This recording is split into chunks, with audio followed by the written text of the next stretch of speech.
ہاں بھائی نے سوال پوچھا ہے مرحوم ماں باپ کی نمازوں کا فدیے کا کیا طریقہ ہے۔ یہ بہت اہم سوال ہے، اس کو اچھی طرح سے جواب کو سمجھیں۔ لوگ کیا کرتے ہیں، والدین میں سے کسی کا انتقال ہو گیا تو ان کی ساری زندگی کی نمازیں کاؤنٹ کرتے ہیں کہ کون کون سی نمازیں انہوں نے نہیں پڑھی ہیں، پھر علماء کرام سے رابطہ کرتے ہیں کہ حضرت میرے والد کے ذمے مثال کے طور پر 3000 نمازیں تھیں، تو کیا شرعی طور پر ان کا فدیہ مجھ پہ دینا لازم ہے؟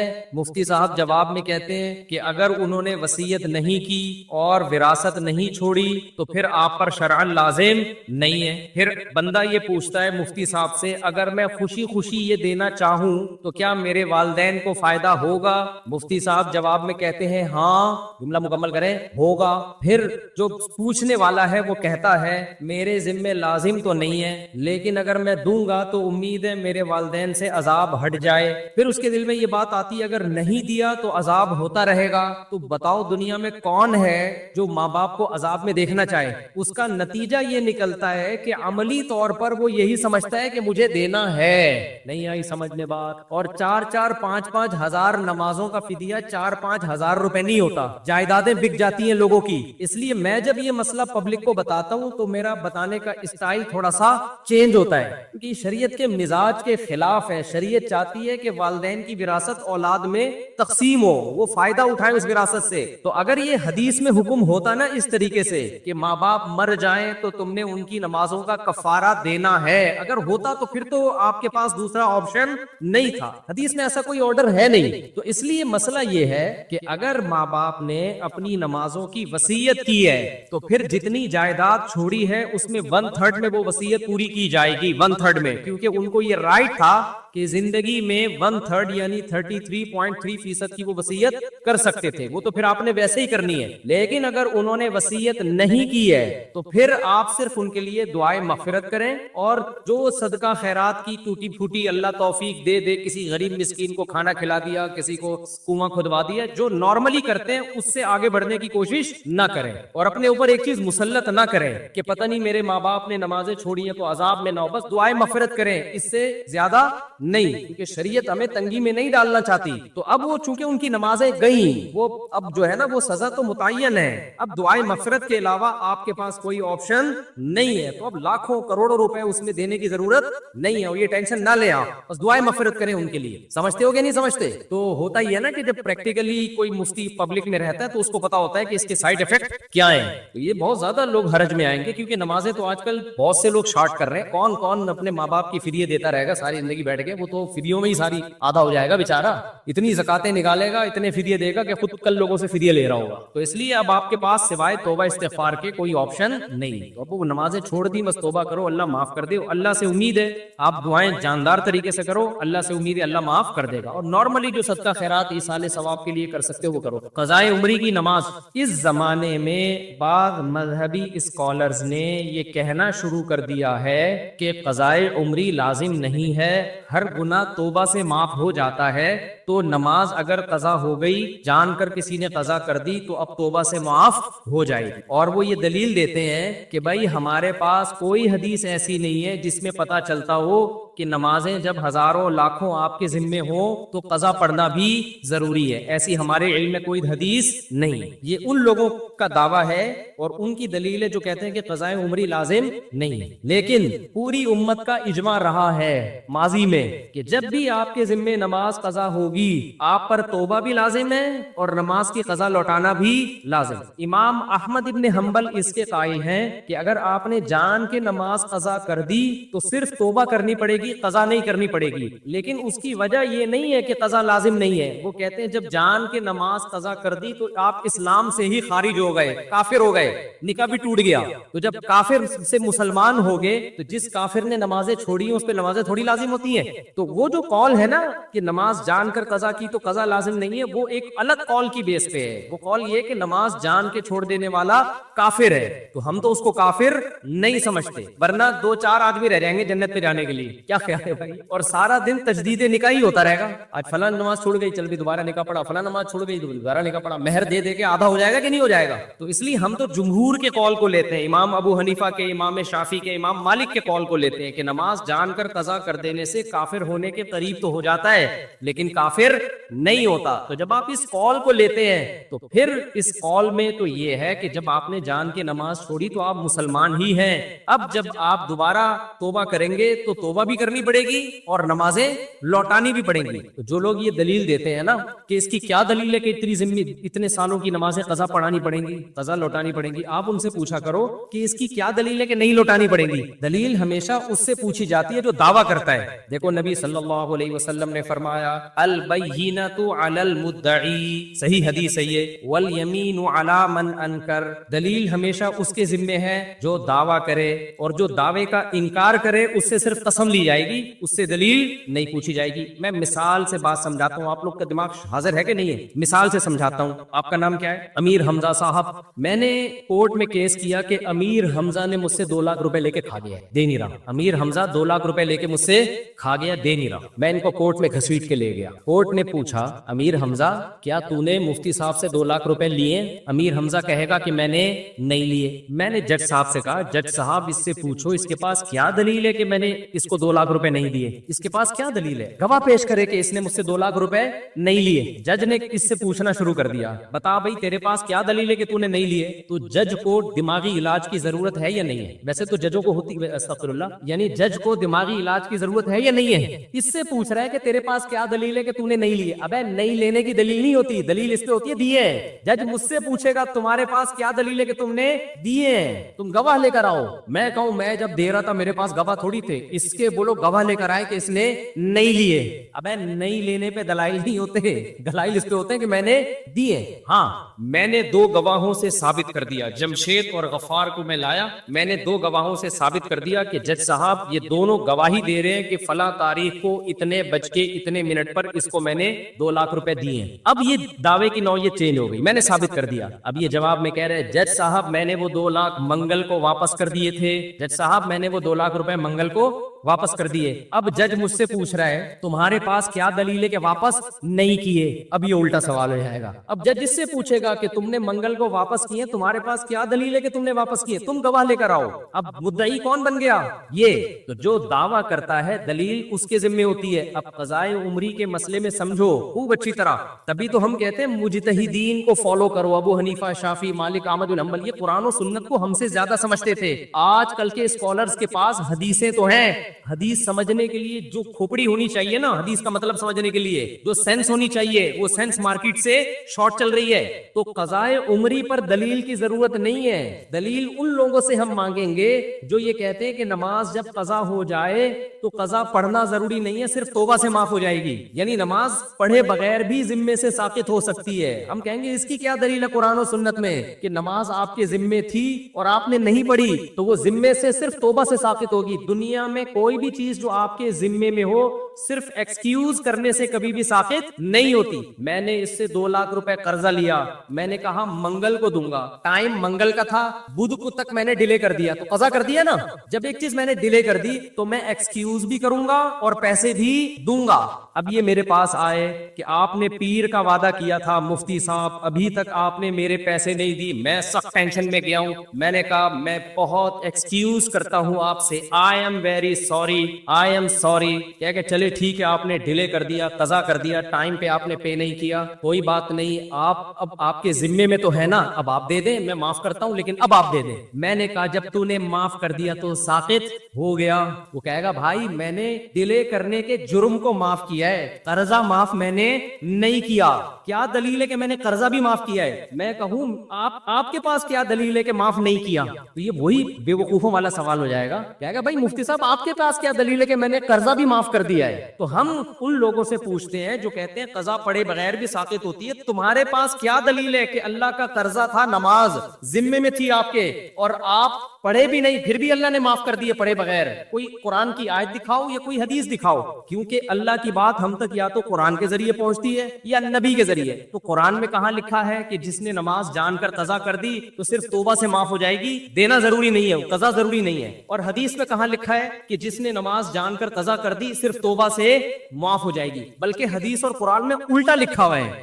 حدیث میں آتا ہے دین اللہ احق ان یقضا, اللہ کا قرض اس بات کے زیادہ لائق ہے کہ اس کو ادا کیا جائے. نبی سے جب بھی نماز قضا ہوئی ہے, چاہے جان کر ہوئی ہو, آپ ظاہر ہے جان کے ویسے نماز قضا نہیں کریں گے, لیکن جنگ میں آپ سے نماز قضا ہوئی, غزوہ خندق میں 4 نمازیں قضا ہوئی ہیں, تیروں کی برسات تھی, آپ نماز پڑھ نہیں پائے تھے, اور اس وقت اللہ نے سفر میں نماز کیسے پڑھی جائے یہ طریقہ بھی نہیں بتایا تھا کہ جنگ میں کیسے نماز پڑھی جائے, تو اس لیے آپ کی نماز قضا ہو گئی. تو صرف توبہ کو کافی نہیں سمجھا گیا, 4 نمازیں قضا کی گئی ہیں پھر اگلی پڑھی گئی ہے. اسی وجہ سے امام ابو حنیفہ کہتے ہیں جب آپ سے جان کے نماز قضا ہو گئی تو نہ صرف یہ کہ قضا پڑھنا ضروری ہے بلکہ اگلی ہوگی نہیں جب تک پچھلی قضا پڑھو گے نہیں آپ.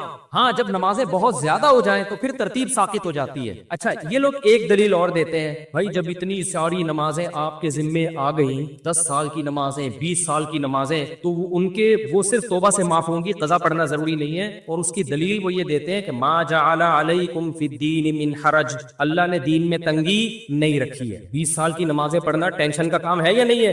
تو اللہ تو کہہ رہا ہے دین میں ٹینشن نہیں ہے. اس کا جواب یہ میرے بھائی کہ ہم اگر یہ کہہ رہے ہوتے نا 10 سال کی نمازیں ایک دن میں کمپلیٹ کر لیں پھر ٹینشن ہوتی. علماء تو کہتے ہیں 10 سال کی نمازیں 10 سال میں کمپلیٹ کر لو میرے بھائی. اس کی مثال ہے آپ پہ 1 کروڑ کا قرضہ آ گیا, آپ نے کہا تھا منگل کو دوں گا, اب آپ دے نہیں رہے, تو جج کہتا ہے قسطوں میں دے دے بھائی. جج یہ تھوڑی کہے گا کہ معاف, کیونکہ قرضہ زیادہ ہے لہذا معاف. جج کہے گا جتنی گنجائش ہے سورس آف انکم دکھاؤ اور اپنے ایکسپینسز دکھاؤ, اتنا بچ رہا ہے نا, یہ جو بچ رہا ہے نا یہ منتھلی ماہانہ کر کے دے دو. پوری دنیا میں لا یہی ہے کہ قسطیں باندھی جاتی ہیں, معاف نہیں کیا جاتا. معاف جب ہی ہوگا جب صاحب حق معاف کر دے. تو جب اللہ کہہ دے کہ میں نے نماز ساقط کر دی ہے تو ہم کہیں گے بھائی نماز ساقط ہو گئی ہے, لیکن اب تک کی رپورٹ کے مطابق اللہ نے ایسا کچھ کہا نہیں ہے, نہ اللہ نے کہا ہے نہ اللہ کے نبی نے. تو حرج جب ہوتا جب علماء یہ کہتے کہ ایک ہی دن میں ساری نمازیں پڑھی جائیں گی. ایک دن میں نہیں, 10 سال کی نمازیں آپ کتنے دن میں پڑھے؟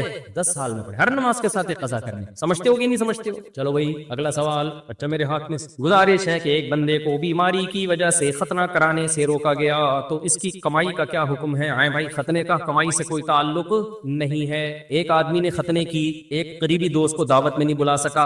ایک آدمی نے ختنے کی, قریبی دوست کو دعوت میں نہیں بلا, وہ ناراض ہو گیا تو وہ گیا ہمارے حضرت کے کسی استاذ یا والد صاحب کے پاس. ہمارے حضرت مصر رشید صاحب کے والد جو تھے نا بڑے خوش مزاج تھے, تو جا کے کہنے لگا اس نے ختنے کی دعوت کی, مجھے بھی نہیں بلایا. حضرت کے والد نے فرمایا اتنی سی بوٹی تھی کس کس کو کھلاتا میرے بھائی, اتنی سی بوٹی تھی کس کس کو کھلاتا, شکر کر نہیں بلایا. جی شادی کے لیے دعا.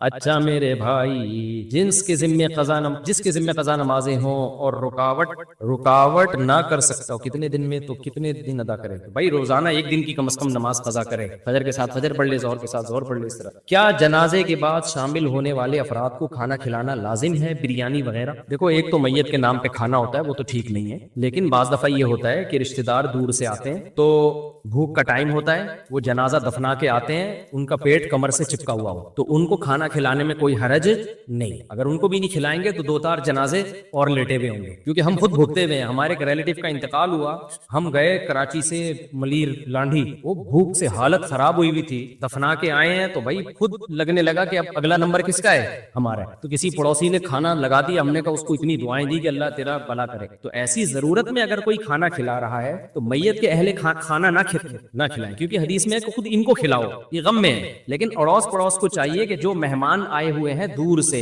اور کھانے کا ٹائم بھی ہو چکا ہے, بعض دفعہ ٹائم ہی نہیں ہوتا کھانے کا, پھر ضرورت نہیں ہے. کھانے کا ٹائم بھی ہے, دور سے آئے ہوئے ہیں تو ان کو بھوک لگ رہی ہے, تو ان کو کھلانے میں کوئی حرج نہیں ہے. تو وہ والا کھانا نہیں کہلائے گا جس کو میت کا کھانا کہتے ہیں, تو ضرورت کی وجہ سے. قرآن پاک میں ہے لیس علیکم ان تاکلوا جمیعا, اس سے معلوم ہوتا ہے کہ ساتھ کھانا اور اکیلے کھانے میں کوئی فرق نہیں ہے. اور حدیث میں ہے کلوا جمیعا ولا تتفرقوا, مطلب ایک ساتھ کھاؤ. دیکھو قرآن میں آتا لیس علیکم جناح ان تاکلوا جمیعا او اشتاتا, اس آیت کا ایک خاص مطلب ہے. جب یہ آیت نازل ہوئی نا کہ کسی کا مال ناحق طریقے سے مت کھاؤ, بہت شدید وعید ہے اسلام میں اس پر کہ کسی کا ایک نوالا بھی آپ حرام نہیں کھا سکتے. تو صحابہ ڈر گئے, انہوں نے کہا ہم تو رشتہ داروں کے ہاں جا کے مل جل کے کھاتے ہیں, تو ایسا نہ ہو کہ 2 نوالے ہم زیادہ کھا لیں, جتنا حق بنتا ہو اس سے ہم زیادہ کھا لیں. تو گھروں میں جا کے انسان بے تکلف ہو کے کھاتا ہے اپنے چچا خالہ پھوپھی ماموں کے گھر نا, تو قرآن نے خوف کو ختم کر دیا کہ نہیں بھائی یہ تو تمہارے ریلیٹو ہیں, ان کے گھر جا کے کھانے میں کوئی حرج نہیں ہے, وہاں کوئی نوالے گنتا تھوڑی ہے. تو لیس علیکم جناح ان تاکلوا جمیعا او اشتاتا, انڈیویجولی بھی کھا سکتے ہو انفرادی طور پر, اور مل جل کے بھی کھا سکتے ہو, اس میں کوئی دو نوالے زیادہ کھا لیے کسی نے کم, اس سے کوئی فرق نہیں پڑتا. تو یہ تو ایک مسئلہ بیان کیا گیا کہ جائز ہے, باقی حدیث میں ترغیب ہے کہ اکٹھے کھانا یہ زیادہ بہتر ہے, اس سے برکت ہوتی ہے, محبت بڑھتی ہے. انگریزوں میں کیا ہو گیا ہے, محبت مارکیٹ سے شارٹ, ہر آدمی اخفل طریقے سے بس انڈیویجولی بیٹھ کے کہیں کھا رہا ہوگا. گھروں میں بھی اب دیکھو پہلے دسترخوان لگتا تھا, سب مل کے کھاتے تھے, اب کیا ہوتا ہے کچن سے سب نے اپنے سالن نکالا, کوئی ادھر صوفے کے نیچے گھسا ہوا ہے, کوئی بیڈ کے نیچے گھسا ہوا ہے, کوئی کچن میں گھسا ہوا ہے, ہر آدمی اپنے طریقے سے, تو اس سے محبتیں کیا ہوتی ہیں, ختم ہوتی ہیں. تو یہ غلط طریقہ ہے نا. باقی جائز یہ بھی ہے, سب طرح سے جائز ہے, کھانے کو فوکس کرو, طریقے کو فوکس مت. جمعے کے دن والدین کی قبر پر جانا, کیا جمعہ کے دن والدین میں سے کسی کی قبر کی زیارت کی کوئی خاص فضیلت ہے؟ ارسلان صاحب راولپنڈی سے. نہیں جناب, لوگ آج کل جمعے کے دن یا عید کے دن قبرستان جا رہے ہوتے ہیں, اس کی کوئی حیثیت نہیں ہے. کسی بھی دن جب چاہیں آپ قبرستان چلے جائیں, اپنے والدین یا بزرگوں کی قبر پہ بھی جا سکتے ہیں, ان کے لیے دعا کریں وہاں جا کے, اور قبرستان جانا چاہیے. حدیث میں آتا ہے زورھا فانھا تذکر الاخرہ, قبرستان کی زیارت کیا کرو, اس سے آخرت کی یاد تازہ ہوتی ہے. لیکن اس کے لیے دن متعین نہیں ہے. جمعے کو اس نیت سے جانا کہ اس دن ثواب زیادہ ملے گا, تو یہ پھر بدعت ہے. آپ کو پتہ ہے گوگل سب کچھ نکال کے دے دیتا ہے. میرا ارادہ ہے صبح گوگل جاؤں, بولو بھائی اب تک تو ہم بیٹھ کے لکھا کرتے تھے, آپ ڈائریکٹلی اب بتا دو ہمیں. ایک سوال ہر مسلمان مرد کی آواز ہے جو اب تک گوگل نے بتائی نہیں ہے, وہ ہے بیوی کو قابو کرنے کا طریقہ. تو یہاں گوگل کا ہیڈ آفس ہے, پوری دنیا سے گوگل لوگوں کی کچی سے پکڑا ہوا ہے. آپ کائنڈلی ایک نیوز کی شکل میں گوگل کے پاس ہیں, بولے بھائی تحقیقات ہو گئی, ذرا کائنڈلی اس پہ بھی تھوڑی سی ریسرچ کر کے گوگل پہ ڈالو, اور مجھے لنک دے دو سب سے پہلے تاکہ میں شیئر کروں آپ کے ساتھ. خیر یہ تو ویسے ہی بات تھی. دیکھو ٹیکنالوجی کی اس وقت جو دنیا ہے وہ سائنس اور ٹیکنالوجی کی جو ترقی ہے اس کی عروج پر پہنچی ہوئی ہے. قرآن مجید چونکہ ایک ایسی کتاب ہے جو قیامت تک کے لیے ہدایت ہے. یہ میری آواز میں ڈبل ہو کیا آ رہی ہے میرے پاس, اگر اس میں سیٹنگ ہو سکتی ہے تو جب بول رہا ہوں نا تو میری آواز پھر ٹکرا کے واپس آتی ہے. اچھا خیر, تو دیکھیں یہ جو دنیا کی ترقی ہے اسلام اس سے منع نہیں کرتا, بلکہ آپ یہاں سب پڑھے لکھے لوگ ہیں, آپ نے ہسٹری پڑھی ہوگی. جب اسلام دنیا میں آیا تو اس کے بعد ہی انسانیت نے ترقی شروع کی ہے, روحانی ترقی بھی اور مادی ترقی بھی. میں نے ایک یونیورسٹی میں لیکچر دیا تھا, گورے کی کتاب کا حوالہ تھا اس میں, انگریزوں کا حوالہ, یہاں کے سائنٹسٹ اور جو تاریخ دان ہیں انہوں نے یہ اعتراف کیا ہے کہ اگر مسلمان سائنٹسٹ نہ ہوتے, اسلام دنیا میں نہ آتا, تو آج سائنس جس انتہا پہ پہنچی ہوئی ہے, کم سے یہاں تک پہنچنے کے لیے کم سے کم ہمیں 500 سال مزید چاہیے ہوتے. یعنی اگر محمد صلی اللہ علیہ وسلم دنیا میں نہ آتے اور دنیا کو اندھیروں سے نہ نکالتے, تو ہمیں یہاں تک پہنچنے کے لیے جہاں آج ہم ہیں, مائک کا استعمال, موبائل فون کا استعمال, گوگل پہ کچھ بھی لکھا ٹھگ کر کے سامنے آ, کچھ بھی کرو بھائی گوگل کرو, ہے نا, گوگل کرو بھائی. میں بھی آ رہا تھا لاس اینجلس سے, راستے میں 5 منٹ کی کوئی ویڈیو بنا دی ہم نے کہ بھائی میں جا رہا ہوں, آپ لوگ بیان میں پہنچے. اتنی وائرل ہو گئی, تھوڑی دیر میں ہی کہاں سے کہاں پہنچ گئی. تو ماہرین یہ کہتے ہیں جنہوں نے تجزیہ کیا ہے, جن کی ریسرچ ہے, کہ اگر محمد صلی اللہ علیہ وسلم دنیا میں نہ آتے تو یہ سب کچھ 500 سال کے بعد شاید ہو جاتا. پھر بھی یقین نہیں ہے, اگر ہوتا بھی تو کم از کم آج نہ ہوتا. کب ہوتا؟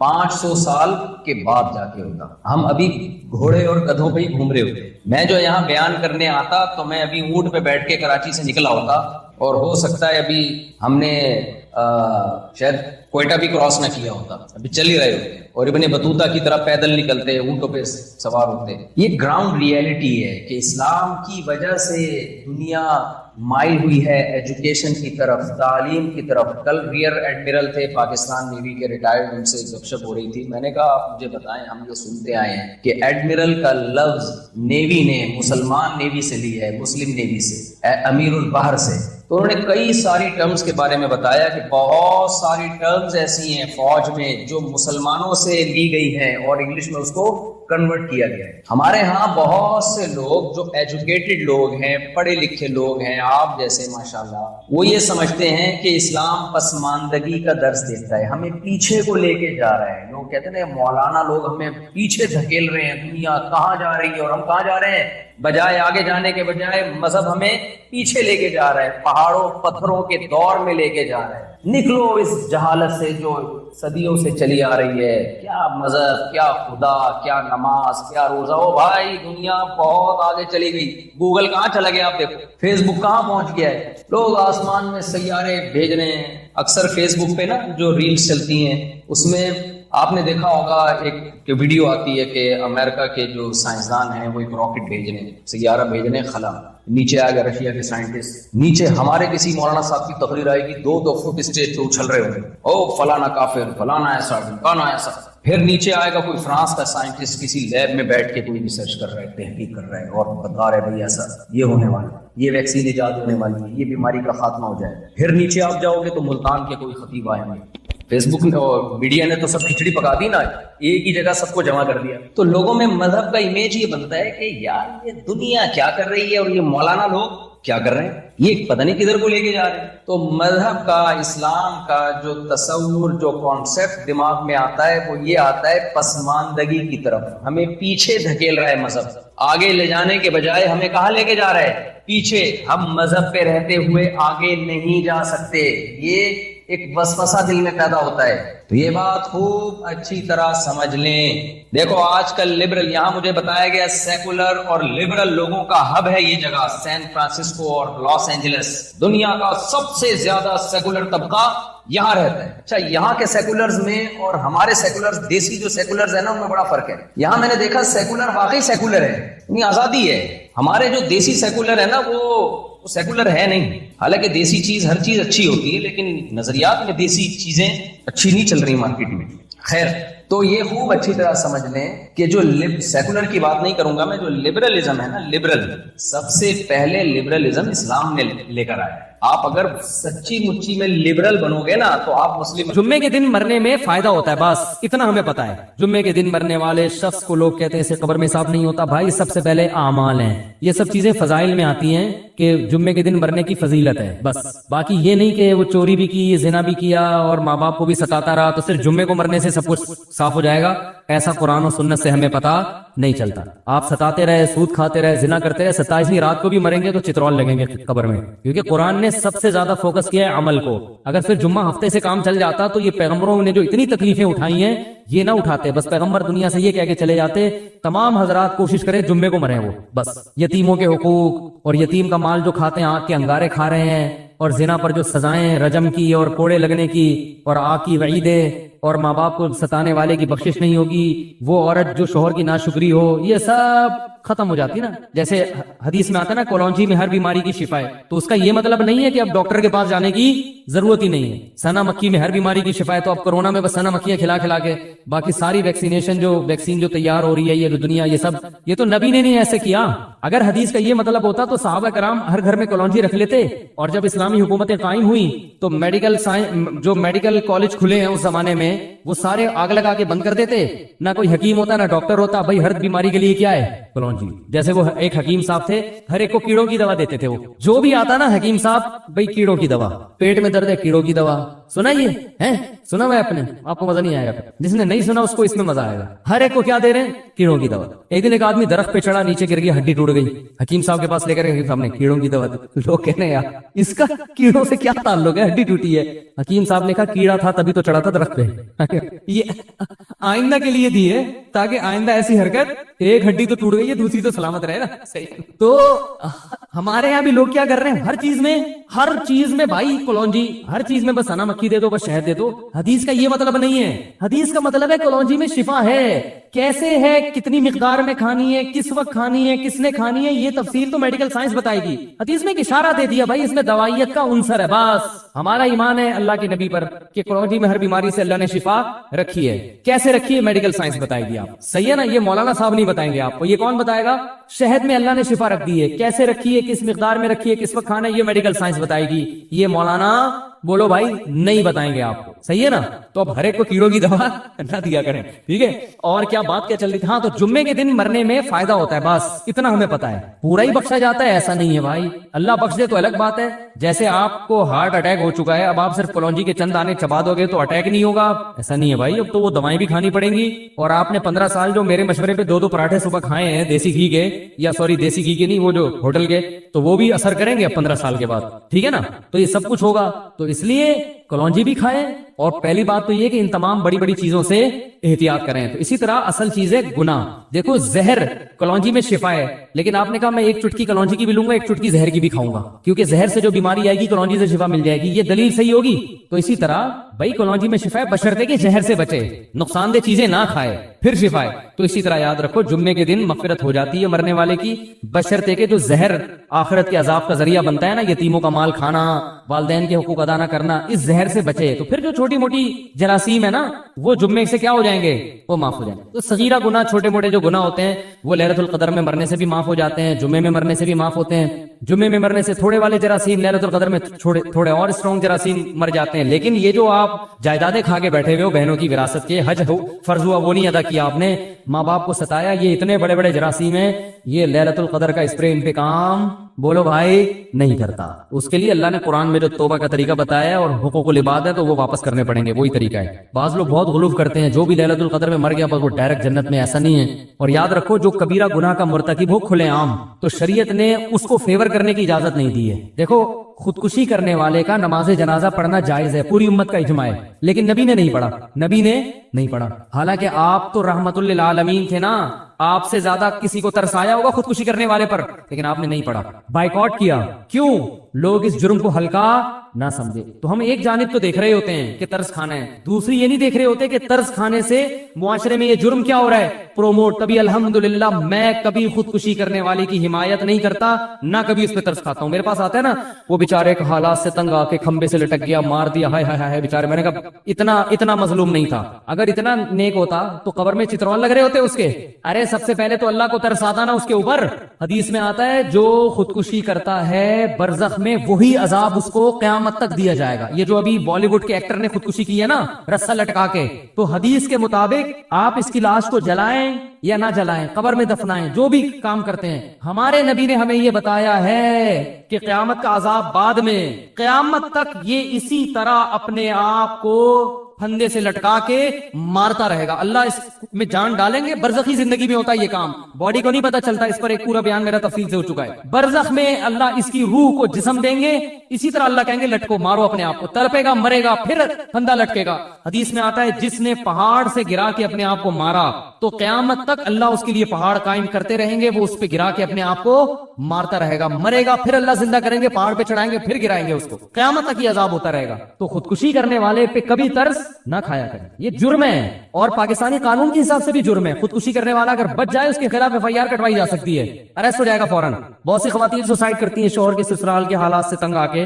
حالات تو ہوتے ہیں سسرال کے بڑے بڑے خراب بھی ہوتے ہیں, آپ کو خودکشی کرنے کی اجازت بولو بھائی نہیں. تو میاں آتے ہیں میرے پاس, کہتے ہیں میری بیگم دھمکی دے رہی ہے خودکشی کرنے کی. میں نے کہا ریکارڈ کرو بیگم کی دھمکی, FIR کٹوا کے اندر کر دو اس کو, سیدھی سی بات. اور کیا مذاق ہے کیا؟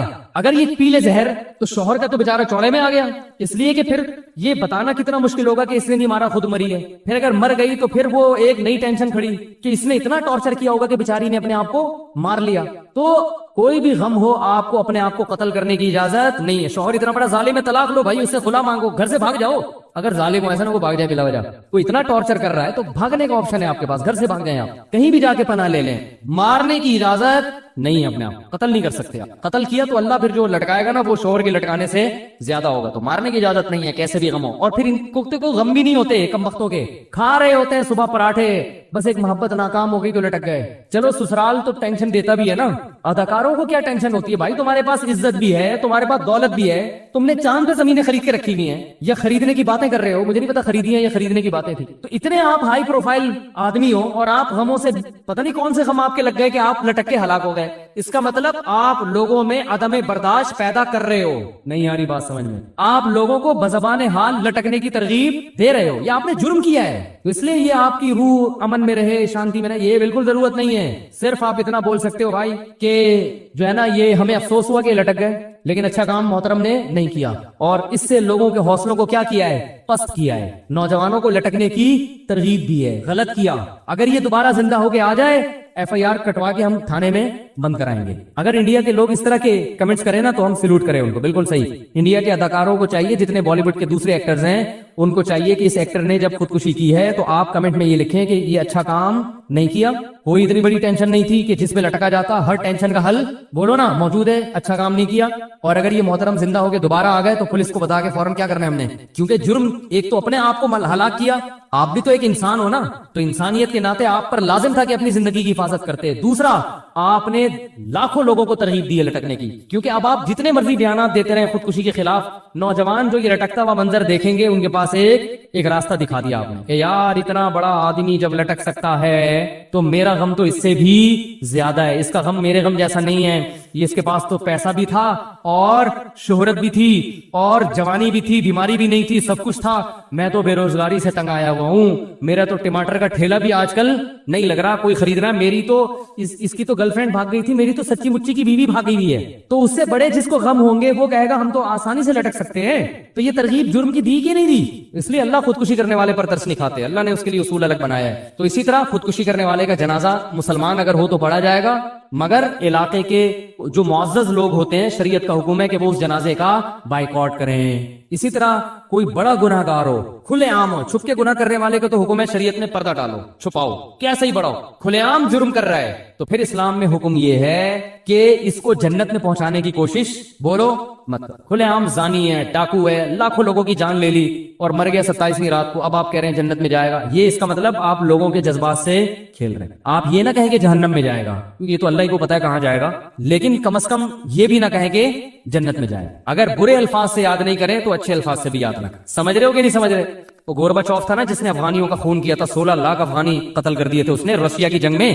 ارے جب روس افغانستان کی جنگ ہوئی ہے تو 16 لاکھ افغانیوں کا، یہ تو آن دا ریکارڈ ہے، باقی لاکھوں اس کے علاوہ ہیں جن کا کوئی ریکارڈ ہی نہیں ہے، افغانستان کو کھنڈر بنا دیا۔ تو ایک صاحب گورباچوف پہ ترس کھا رہے تھے کہ اللہ کرے مسلمان ہو جائے، قیامت کے دن میں اس کی بخشش کرواؤں گا۔ تو ایک پٹھان بیٹھا ہوا تھا، اس نے کہا گورباچوف ملے تو صحیح قیامت کے دن دیکھتا ہوں۔ واقعی صحیح کہہ رہا تھا، او بھائی 16 لاکھ انسان مار دیے، لاکھوں عورتوں کی عزتیں تباہ ہو گئی، قیامت میں ملے تو صحیح، دنیا میں تو کچھ نہیں کر سکتے، قیامت میں بھی چھوڑ دیں، واہ بھائی واہ، تو نہیں چھوڑیں گے، ملے گا چھوڑیں گے آپ لوگ؟ گورباچوف قیامت کے دن کہیں چھاؤں میں آ جائے بس، بولو تو ذرا سائڈ پہ آ۔ تو موسیٰ علیہ السلام نے فرعون کے بارے میں بددعا کی تھی، بہت پہلے کوشش کی ہدایت پر آ جائے، اللہ نے کہا اے موسیٰ نرم لہجے میں بات کرنا، تو پہلی دعوت تو یہی ہے نرمی سے، قولا لہ قولا لینا، نرم بات کرنا، حالانکہ ہزاروں بچوں کا قاتل ہے لیکن اللہ چاہتے ہیں کہ توبہ کی توفیق مل جائے۔ اے موسیٰ نرم لہجے میں بات کرنا، شاید سدھر جائے۔ موسیٰ کلیم اللہ نرم لہجے میں بات کر رہے ہیں، ہر طرح سے فرعون کو سمجھا رہے ہیں میں تیرا خیر خواہ ہوں۔ فرعون نہیں مان رہا، کہہ رہے معجزے دکھاؤ، معجزے دکھا دیے۔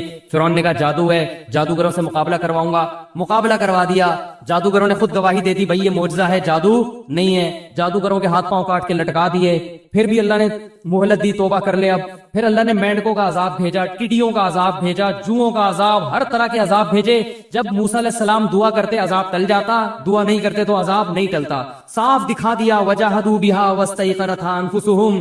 اللہ فرماتے ہیں فرعون اور اس کے درباریوں کو یقین ہو گیا کہ یہ اللہ کا پیغمبر ہے، یہ جھوٹا نہیں ہے، پھر بھی انکار کرتے رہے۔ بالآخر جب ظلم انتہا ہوئی ہے نا تو پھر موسیٰ علیہ السلام نے بد دعا کی ہے، اور ہارون علیہ السلام نے بھی ہاتھ اٹھائے، اے اللہ اب فرعون کو تباہ کر دے، اور پہلا دعا میں تجھ سے یہ مانگتا ہوں کہ اس کو اس سے ہدایت کی توفیق سلب کر لے۔ ربنا اطمس علی اموالہم واشدد علی قلوبہم، اے اللہ اس کے دل پہ مہر لگا دے، اس کو ایمان کی توفیق نہ ملے۔ ایسا نہ ہو کہ اتنی بدماشیاں کی ہیں اس نے، اب جب اس کی ہلاکت کا وقت آیا اور ہمارا وقت آیا کہ ہمیں ظلم سے نجات ملے، پتہ چلا یہ کلمہ پڑھ کے کیا ہو گیا؟ مسلمان۔ اور اللہ کا قاعدہ ہے کہ جب کوئی کلمہ پڑھ کے مسلمان ہو گیا 99 سال میں بھی تو اللہ پچھلا سب کیا کر دیتے ہیں؟ معاف۔ اے اللہ اب کلمہ پڑھنے تیرا اصول تو چینج نہیں ہو سکتا، کلمہ پڑھے گا تو نے تو معاف کرنا ہی کرنا ہے۔ میں یہ تو نہیں کہتا کہ اپنا اصول چینج کر لے، تو یہ تو نے کرنا نہیں ہے۔ موت سے پہلے پہلے جو توبہ کرے گا تو نے معاف کرنا ہے، یہ تو تیرا لگا بندہ اصول ہے، یہ اصول تو تیرا چینج نہیں ہو سکتا۔ اب میں یہ تو نہیں کہہ سکتا کہ فرعون کے حق میں یہ اصول چینج کر لینا، نہ بنانا. یہ تو تیرا اصول ہے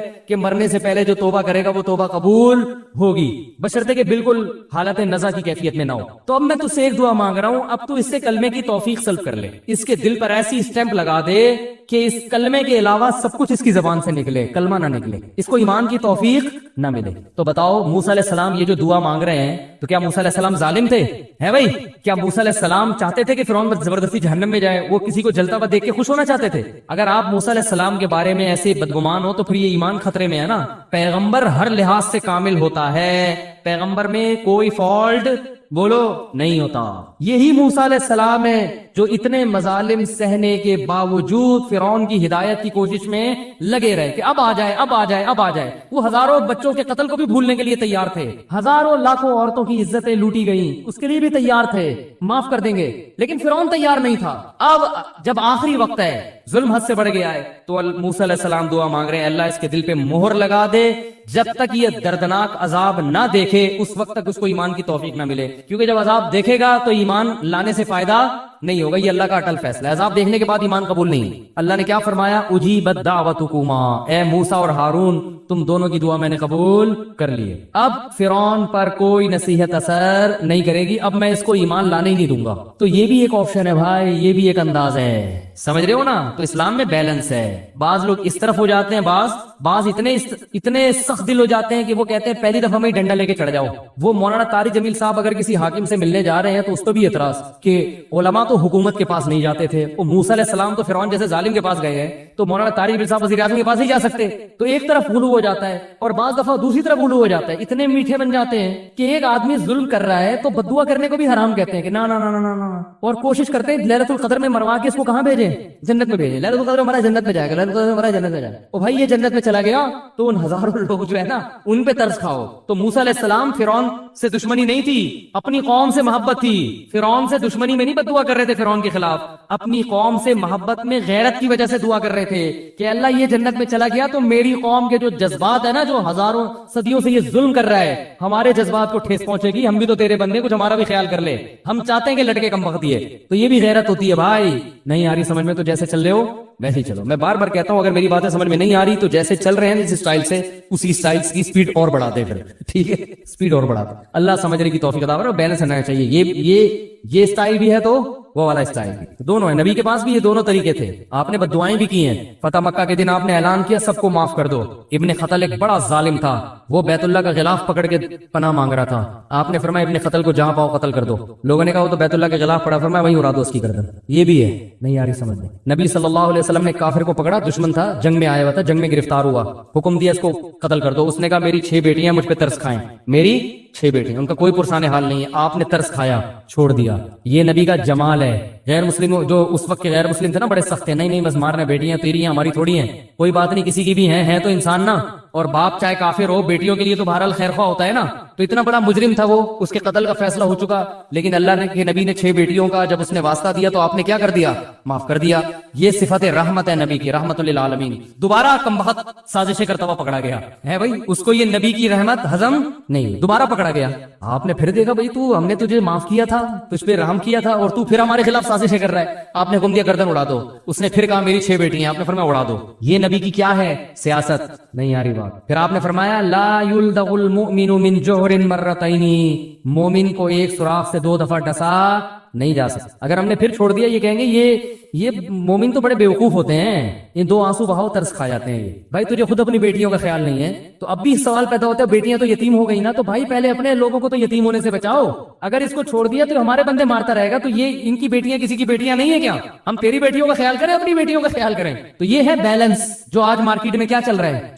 رحم دل ہوں گے تو کتوں پہ کے خلاف میرا بیان، میں نے کتوں کے خلاف بیان کیا تو جو رحم دل لوگ ہیں ان کو یہ کہہ رہے ہیں یار کتوں کو مارنے کا حکم دے رہے، توبہ توبہ استغفر اللہ. کتوں پہ ترس آنا شروع ہو گیا، اور سخت دل بنتے ہیں تو اتنے کہ ماشاءاللہ وہ کتے لوگوں کو کاٹ رہے ہیں. ان لوگوں پہ ترس، 2 مرغیاں ہماری لے گئے، مفتی صاحب پہ ترس، اور وہی زیادہ انڈے دیا کرتی تھی. آپ کیا، آپ کو کیسے پتا چلا؟ جب مرغیاں شارٹ ہوئی ہیں تو انڈوں کی تعداد میں غیر معمولی کمی آئی ہے، اور لوگوں کو کاٹ رہے ہیں، پاگل ہو رہے ہیں. کتے کا پتا تھوڑی ہوتا ہے بعض دفعہ کہ پاگل ہے کہ نہیں ہے، یہ تو کتوں کو ہی پتا ہوتا ہے کہ بھائی یہ پاگل ہے یا نہیں. تو کتا ہی ٹریس کر کے بتا سکتا ہے کہ یہ پاگل ہے اور کتنا ہے. تو عجیب حساب ہے یار. کتوں کو قتل کرنے کا ہم نے حکم دیا کہ ایم سی والوں کو چاہیے ان کو ماریں، تو اس پہ ترس آ رہا ہے کہ کتوں کو تو اسلام نے حکم دیا کہ پانی پلاؤ ان کو. ایک طرف اتنے رحم دل اور سخت دلی اتنی ہے کہ وہ کتے لوگوں کو کاٹ رہے ہیں, بائکوں والے ٹکرا ٹکرا کے گر رہے ہیں, ان کی ہڈیاں ٹوٹ رہی ہیں, ان بائکوں والوں پہ ترس نہیں. یہ ہے تو اسلام معتدل مذہب ہے, وہ اعتدال سکھاتا ہے. اللہ سمجھنے کی عمل کی توفیق عطا فرمائے. بہت زیادہ ہو گیا بس.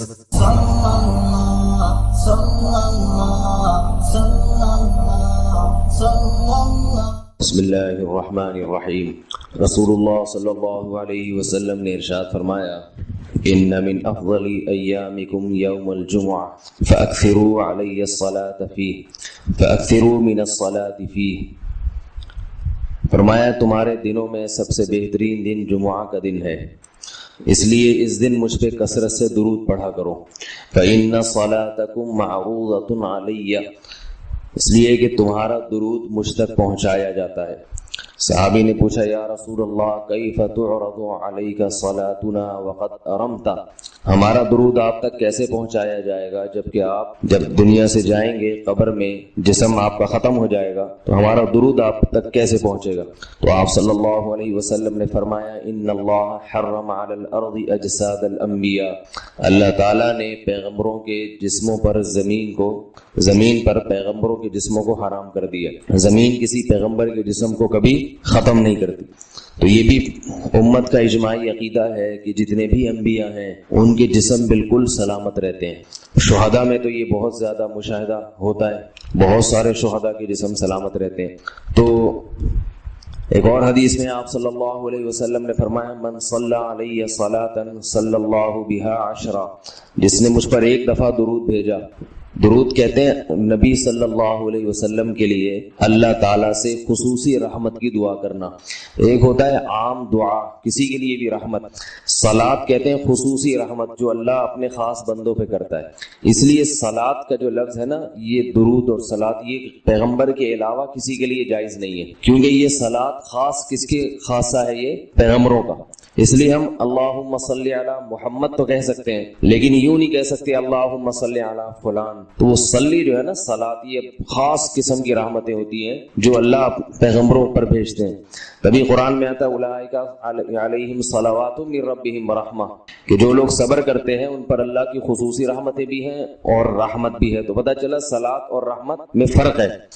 صلاۃ اعلیٰ قسم کی رحمتوں کو کہتے ہیں. تو آپ صلی اللہ علیہ وسلم نے فرمایا جس نے میرے لیے ایک مرتبہ رحمت کی دعا کی, درود شریف پڑھا میرے لیے, تو اللہ اس پر 10 رحمتیں بھیجتے ہیں. اور جمعہ کے دن زیادہ فضیلت ہے درود شریف پڑھنے کی. البتہ یہ جو جمعہ کے دن میں حدیث مشہور ہے کہ 80 سال کے گناہ معاف ہوتے ہیں جمعہ کے دن درود پڑھنے سے, یہ حدیث سند کے لحاظ سے کمزور ہے. لیکن یہ جو میں نے حدیث پڑھی کہ جمعہ کا دن سب سے بہتر دن ہے, فَأَكْثِرُوا عَلَيَّ مِنَ الصَّلَاةِ فِيهِ, لہذا اس دن مجھ پہ کثرت سے درود پڑھا کرو, یہ بالکل صحیح حدیث. تو جمعہ کے دن درود شریف کی اضافی فضیلت ہے. آج چونکہ جمعہ کا دن ہے اس لیے میں نے کہا کہ اس بارے میں تھوڑی سی بات کروں. ایک اور حدیث میں آتا ہے رسول اللہ صلی اللہ علیہ وسلم نے فرمایا لا تجعلوا قبری عیدا وصلوا علی فإن صلاتکم تبلغنی حیث کنتم. فرمایا میری قبر کو عیدگاہ نہ بناؤ. جیسے میلوں کی جگہ ہوتی ہے نا, میلے ٹھیلے, عید پہ جب سب لوگ جمع ہو کے خوشیاں مناتے ہیں, تو جیسے مزاروں پہ ہوتا ہے نا قوالیاں ہو رہی ہیں اور یہ میلے ٹھیلے ہو رہے ہیں آج کل دیکھا ہے. تو پہلے زمانے میں بھی جب کوئی نیک آدمی دنیا سے جاتا تھا تو لوگ اس کی قبر پہ دھرنے مار کے بیٹھ جاتے تھے, اور وہ مجاور اور یہ سب جو ہمارے یہاں ہوتا ہے. تو آپ صلی اللہ علیہ وسلم نے منع کیا کہ میری قبر کے ساتھ یہ کچھ مت کرو, البتہ مجھ پہ درود پڑھا کرو. اور فرمایا کہ تم جہاں سے بھی درود پڑھو گے یہ مجھ تک پہنچے گا. اور حدیث میں رسول اللہ صلی اللہ علیہ وسلم نے فرمایا ما من احد یسلم علی الا رد اللہ علی روحی فارد علیہ, کہ جب بھی کوئی مجھ پر سلام بھیجتا ہے اللہ میری روح کو میرے جسم میں لوٹاتے ہیں اور میں اس کے سلام کا جواب دیتا ہوں. اب یہ کیسے ہوتا ہے؟ چونکہ یہ برزخ کی زندگی میں ہے, لہذا اس کی کیفیات میں اور گہرائی میں جانے کی اجازت نہیں ہے. جیسے اللہ بہتر سمجھتے ہیں یہ ہوتا ہے, اس کی حقیقت کا ہمیں علم پوری طرح نہیں, برزخی زندگی ہے. اور حدیث میں آتا ہے رسول اللہ صلی اللہ علیہ وسلم نے فرمایا کہ رغب انف رجل ذکرت عنده فلم يصلي علی, اس شخص کی ناک خاک آلودہ ہو جائے جس کے سامنے میرا نام لیا جائے, میرا تذکرہ ہو اور وہ مجھ پہ درود نہ پڑھے. ایک اور حدیث میں آپ صلی اللہ علیہ وسلم نے فرمایا البخیل من ذکرت عنده فلم يصلي علی, وہ شخص کنجوس ہے, بخیل ہے جس کے سامنے میرا نام آئے اور مجھ پہ درود نہ پڑے. یعنی اتنی بڑی شخصیت اور اتنے بڑے محسن اعظم کا تذکرہ آ رہا ہے اور اس کی زبان سے دعا بھی نہیں نکلتی, تو اس سے بڑا کنجوس دنیا میں کون ہو سکتا ہے. ایک اور حدیث میں آپ صلی اللہ علیہ وسلم نے ایک شخص کو دعا مانگتے ہوئے دیکھا جس نے درود شریف پڑھے بغیر دعا شروع کر دی. تو آپ صلی اللہ علیہ وسلم نے فرمایا اس نے دعا میں جلدی کی ہے. پھر فرمایا تم میں سے جب کسی شخص کو دعا مانگنی ہو تو پہلے اللہ کی حمد و ثنا پڑھے, پھر مجھ پر درود بھیجے. قرآن مجید میں بھی اللہ نے حکم دیا ان اللہ و ملائکتہ یصلون علی النبی, کہ اللہ اور اس کے فرشتے, اللہ بھی رحمت بھیجتے ہیں اور فرشتے بھی رحمت کی دعا کرتے ہیں. یا ایھا الذین آمنوا صلوا علیہ وسلموا تسلیما, اے ایمان والو تم بھی محمد صلی اللہ علیہ وسلم پر درود بھیجا کرو اور سلام بھیجا کرو. درود اور سلام میں فرق یہ ہے کہ درود اللہ کی رحمت اور سلامت کہتے ہیں کہ ہر برائی سے, ہر مشکل سے, ہر مصیبت سے بچائیں. تو کمال جبھی ہوتا ہے جب اللہ ہر شر سے بچا لے اور اضافی رحمتیں بھی بھیجے. تو علماء نے درود شریف کی حکمتوں میں لکھا ہے کہ درود شریف جو اللہ نے ہمیں پڑھنے کا حکم دیا, اس کی بنیادی وجہ تو سب کو معلوم ہے کہ سب سے زیادہ احسانات اس کائنات میں اللہ کے بعد کس کے ہیں؟ محمد صلی اللہ علیہ وسلم. تو آپ صلی اللہ علیہ وسلم کے احسانات سب سے زیادہ ہیں انسانیت پر. انسان کو انسان آپ صلی اللہ علیہ وسلم نے بنایا, اور اہل اسلام تو سب سے زیادہ ان احسانات کے تلے دبے ہوئے. تو ہم کوئی بھی عبادت اگر کر رہے ہیں, دعا بھی اگر مانگ رہے ہیں, تو یہ بھی کس کی وجہ سے توفیق مل رہی ہے؟ نبی صلی اللہ علیہ وسلم, کیونکہ آپ صلی اللہ علیہ وسلم نے ہی یہ ساری چیزیں سکھائی ہیں. تو ہر کام میں حکم یہ ہے کہ بھائی جس کا احسان ہے, جس کی وجہ سے تمہیں یہ رہنمائی ملی, پہلے اس کا بھی تو کچھ خیال کرو, اس کا بھی جو ہے نا اللہ سے اس کے لیے دعا مانگو تاکہ تمہاری طرف سے بھی کچھ شکر ہو. دوسری بات علماء نے لکھی ہے کہ اس میں حکمت یہ ہے کہ درود شریف پڑھنے سے توحید کا عقیدہ مضبوط ہوتا ہے. وہ توحید, درود شریف نبی سے دعا نہیں ہے بلکہ اللہ سے دعا ہے. کس کے لیے؟ نبی کے لیے. تو پتہ یہ چلا کہ نبی پر بھی اللہ کی رحمتیں ہوں گی, اور دعا کون مانگ رہا ہے؟ ہم مانگ رہے ہیں. تو اس میں نبی سے مانگنے کا دروازہ بند کر دیا کہ نبی سے مانگنے کا اسلام میں کوئی تصور نہیں ہے, بلکہ نبی کے لیے بھی اللہ سے مانگا جائے گا. تو جب نبی کے لیے بھی اللہ سے مانگنے کا حکم ہے, تو اپنے لیے نبی سے کیسے مانگنے کا حکم ہو گیا؟ سمجھ میں آ رہی ہے بات کہ نہیں آ رہی؟ یعنی نبی کے لیے بھی کس سے مانگنے کا حکم ہے؟ اللہ سے. تو اپنے لیے کس سے مانگیں گے؟ بطریق اولا. بطریق اولا ہم پھر اللہ سے مانگیں گے. تو اس سے عقیدہ توحید مضبوط ہوتا ہے. اور تیسری بات یہ کہ علماء نے لکھا ہے کہ جب درود شریف پڑھیں تو اس نظریے سے نہ پڑھیں کہ نبی ہماری دعا کے محتاج ہیں. نبی اللہ کی رحمت کے تو محتاج ہیں, یہ تو درود شریف سے پتہ چلتا ہے, لیکن اللہ کی وہ رحمت اس وقت بھی ہوتی اگر ہم یہ دعا نہ مانگتے. تو ہمیں اس لیے ہے کہ ہم بھی انگلی کٹا کے شہیدوں میں نام لکھوا لیں. سمجھ رہے ہیں نا؟ اس کی حضرت مولانا اشرف علی تھانوی رحمہ اللہ نے بڑی پیاری مثال دی. فرمایا کہ جیسے کوئی بادشاہ اپنے شہزادے پر کچھ انعام کرنا چاہے, بادشاہ تو چاہتا ہے نا اپنی اولاد کو نوازنا, اپنے محبوب, شہزادہ اس کا محبوب ہوتا ہے. تو آپ اگر بادشاہ سے سفارش کر دیں کہ حضرت یہ تحفہ آپ اپنے شہزادے کو دے دیں, یا یہ فلاں چیز اپنے شہزادے کو, تو بادشاہ تو پہلے بھی دے رہا ہے, لیکن آپ کے کہنے سے وہ اور خوش ہو جائے گا, اور خوش ہو جائے گا کہ بھائی دیکھو جو کام میں چاہتا تھا یہ بھی اسی کی درخواست کر رہا ہے. تو نتیجہ کیا نکلے گا؟ تھوڑا سا آپ کو بھی دے دے گا وہ, ٹھیک ہے نا, کہ چلو یہ گڑ تم بھی منہ میٹھا کر لو اپنا, تم نے اتنا اچھا کام کیا. اور اگر آپ کسی کو حکم دیں اس کے دشمن پہ خرچ کرنے کا, آپ جا کے کہیں بھائی وہ تمہارا دشمن ہے, تمہارا دل چاہتا ہے اس کا گلا دبا دو, تو ایسا کرو اس کو ہدیے ودیے دیا کرو. تو کہے گا میں اس کو گلا دبانا چاہتا ہوں اور تو ہدیے کی ترغیب دے رہا ہے تو میں تیرا بھی گلا دباؤں گا. تو دشمن پہ خرچ کرنے کا جب حکم دیا جاتا ہے تو اس سے سامنے والا غصے میں آتا ہے. دوست پہ خرچ کرنے کا, احسان کرنے کا جب آپ کسی کو کہیں گے تو وہ خوش ہوتا ہے. باپ کو اگر کہا جائے نا اپنے بچوں پہ اور کھلائے کریں, بڑی خوشی ہوتی ہے, تو باپ کا دل اور سینہ اور چوڑا ہو جائے گا. تو ایسے ہی اللہ تعالیٰ کو اپنے رسول صلی اللہ علیہ وسلم سے محبت ہے. اللہ تو خصوصی رحمتیں بھیجیں گے ہی, لیکن ہم اگر اللہ سے درخواست کر دیں گے کہ اللہ تو خصوصی رحمتیں بھیج, تو اس میں تھوڑی سی ہماری بھی کیا ہو جائے گی؟ دخل اندازی ہو جائے گی. اللہ تو ویسے ہی کر رہا ہے, تو اللہ کہے گا چلو تو نے بھی سفارش کر دی, ان پہ تو کر ہی نہ ہوں, یہ 10 رحمتیں تجھ پر بھی ہو جائیں گی. اور چوتھا فائدہ کیا ہے درود شریف پڑھنے کا؟ کہ انسان کے دل میں محمد صلی اللہ علیہ وسلم کی محبت بڑھتی ہے. انسان جس کے لیے دعا مانگتا ہے لاشعوری طور پہ, نبی صلی اللہ علیہ وسلم کی جتنی زیادہ محبت ہوگی اللہ کی خود بخود اتنی ہی زیادہ ہوگی, کیونکہ نبی سے محبت اللہ ہی کی وجہ سے ہوتی ہے, یہ الگ الگ چیز نہیں ہے. اللہ کے رسول ہے نا, اسی وجہ سے تو ہے. تو جتنی محبت بڑھے گی اللہ کی محبت اتنی زیادہ. اور پانچواں فائدہ کہ جتنی نبی کی محبت ہوگی, انسان کو جس سے محبت ہوتی ہے اس کی اتباع آسان ہوتی ہے, بغیر دلیل کے بھی مانتا چلا جاتا. جس سے نفرت ہوتی ہے نا, اس سے ہر ہر بات پہ دلیل، کیوں بھائی ایسا کیوں ہے؟ اور اگر محبت ہو تو وہ کوئی کام کا کہے تو سمجھ میں آئے نہ آئے انسان کہتا ہے بس کر لو۔ صحابہ کرام کی محبت کے جو واقعات ہیں، حضرت انس رضی اللہ تعالی عنہ جب بھی کھانا پکتا تھا اگر اس میں لوکی یا کدو پکتا تو کدو کے ٹکڑے تلاش کر کر کے کھاتے تھے۔ لوگوں نے پوچھا کیوں بھائی؟ فرماتے ہیں کہ میں نے رسول اللہ صلی اللہ علیہ وسلم کو دیکھا ہے کہ کدو شوق سے کھاتے تھے۔ تو نبی سے محبت تھی، کدو سے محبت ہو گئی۔ حالانکہ یہ شریعت کا حکم نہیں ہے لوکی اور کدو سے محبت کرو، یہ تو اپنی انسان کی اپنی رغبت ہوتی ہے، کسی کو کسی چیز سے، کسی کو کسی چیز سے، لیکن عشق کی انتہا ہوتی ہے تو انسان کو محبوب کی محبوب چیزوں سے بھی ہو جاتی ہے۔ تو ہمیں بھی اگر نبی صلی اللہ علیہ وسلم سے محبت ہوگی صلی اللہ علیہ وسلم، تو اگر کدو سے نہ بھی ہو تو کوئی اتنا مسئلہ نہیں ہے، لیکن فرائض واجبات سے تو ہو جائے گی نا، جو شریعت میں ضروری ہے، جن کی آپ صلی اللہ علیہ وسلم نے بہت تاکید کی ہے، ان سے تو ہوگی نا کم از کم۔ محبت نہیں ہے تو ہر وقت بیٹھ کے لوچی کی تلاش، داڑھی تک نہیں رکھے گا، داڑھی کا سمجھاؤ تو بھائی کیوں بھائی، پھر یہ سمجھاؤ کہ بھائی آپ صلی اللہ علیہ وسلم کے اخلاق ایسے تھے، نہیں وہ میری سمجھ میں نہیں آتے، ایسے کیسے اخلاق بنائے جا سکتے ہیں خادموں کے ساتھ۔ تو محبت ہو جاتی ہے تو سارے کام آسان ہو جاتے ہیں۔ تو درود شریف پڑھنے کا ایک فائدہ یہ بھی ہے، تو اس لیے ہمت کر کے علماء نے جو ایک نصاب بتاتے ہیں نا، روزانہ 100 دفعہ صبح 100 دفعہ شام۔ ویسے تو سب سے بہتر درود ابراہیمی ہے جو نماز میں ہم پڑھتے ہیں، آپ صلی اللہ علیہ وسلم نے سکھایا ہے۔ یہ نہ ہو مشکل لگے تو اتنا کر لو صلی اللہ علیہ وسلم، صحیح ہے نا؟ یہ 100 دفعہ پڑھ لے، کتنا ٹائم لگتا ہے؟